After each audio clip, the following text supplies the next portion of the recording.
Just how much about yourself should you reveal to someone when you are beginning to date them and possibly starting a new relationship? And that is a very difficult question to gauge because there is a lot of gray area there. When you're beginning to get to know someone, you want to give them a fair and equal picture of what your life was prior to them coming into it, and so that they can sort of understand what they're dealing with, or sort of understand what you have had to deal with, and vice versa.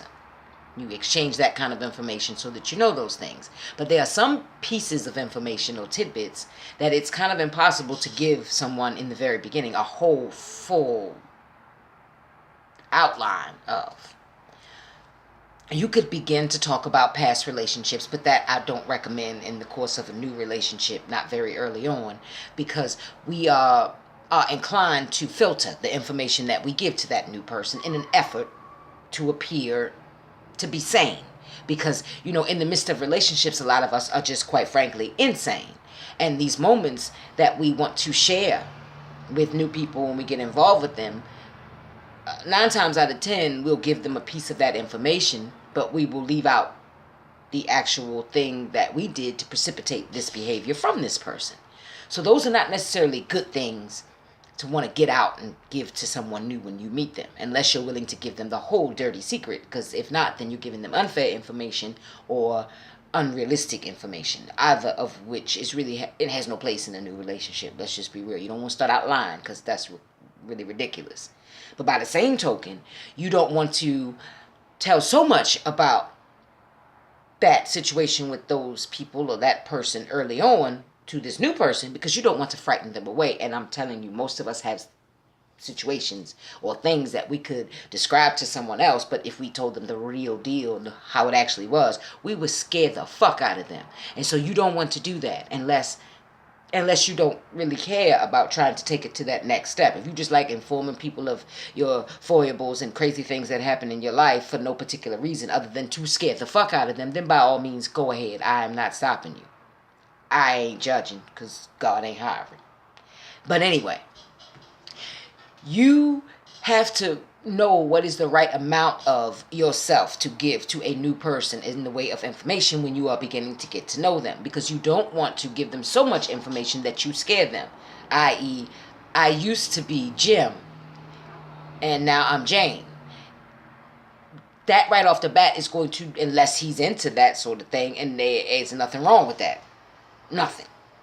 But if he was looking for Jane, and then he found out that Jane used to be Jim, that could be a piece of information that very, appropriately should be shared very early on, because you don't want someone to get involved in something that they were not getting involved in with full knowledge. You don't want to ever feel like you tricked somebody into something, because that's not cool to trick people into stuff, unless, you like tricking people, in which case, then, go on with it, but don't get mad when somebody busts you upside the head because you lied. That's all I'm saying, is be honest, but just don't give them all of your honesty in the very beginning.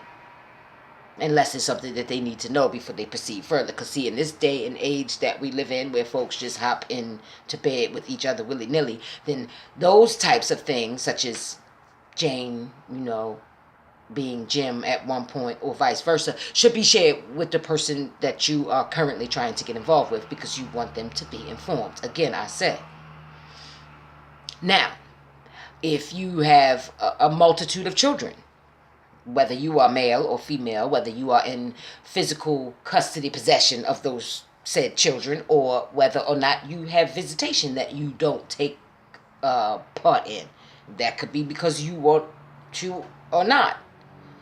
I might judge a little bit on that one, because I'm saying you should fuck with your kids regardless of how, whatever. But if you're in a position where you can't, but you got them, then maybe, you should tell that to a new person that you are attempting to get involved with, that you have kids. What you might not want to tell them off the very beginning, if you have like 5 or 6 kids and you have like 4 or 5 baby mamas, that might scare someone right off the bat. But again, they probably might want to know that little tidbit of information, major tidbit, big fucking piece of information. They probably want to know that right off the bat. Let's just be real. I'm saying. If you don't have a job, Now, there's nothing wrong with not having a job, because in this current state that we live in, the economy is just jacked all the way up. It is so jacked up, it's not even funny. It's so jacked up, it's jacked down. Okay, that's how bad the economy is. I ain't got to tell nobody that. But having a job may or may not be something that someone new trying to get involved with you would like to know about you. Especially if we sitting at dinner and you ask me out, and I didn't really have, money to go to, the Chart House. And that's where you said you wanted to go. And then we get here and we're eating and everything is going, great. And, we finish our food and it's a wonderful evening and the bill comes and you ask to use the restroom. Now, that's not abnormal. Some folks do the check, come, restroom dance. Some people do that. But you sit there for a few minutes and you wait. And you wait. And then you wait. And then you find yourself at the end of the night washing dishes and ducking out the popo when they run at you for the remainder of the bill that you couldn't work off in labor.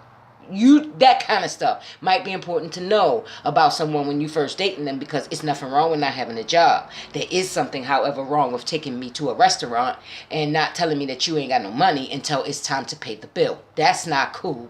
Probably would have wanted to know that in the beginning.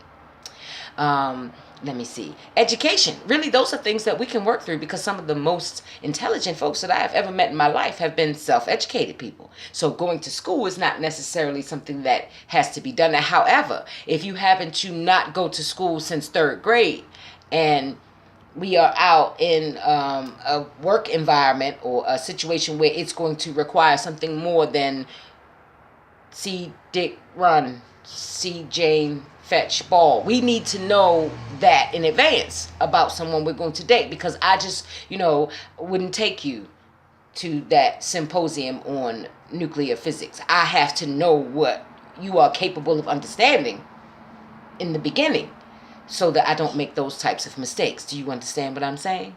So it can be vitally important to reveal information about yourself very early on in a relationship.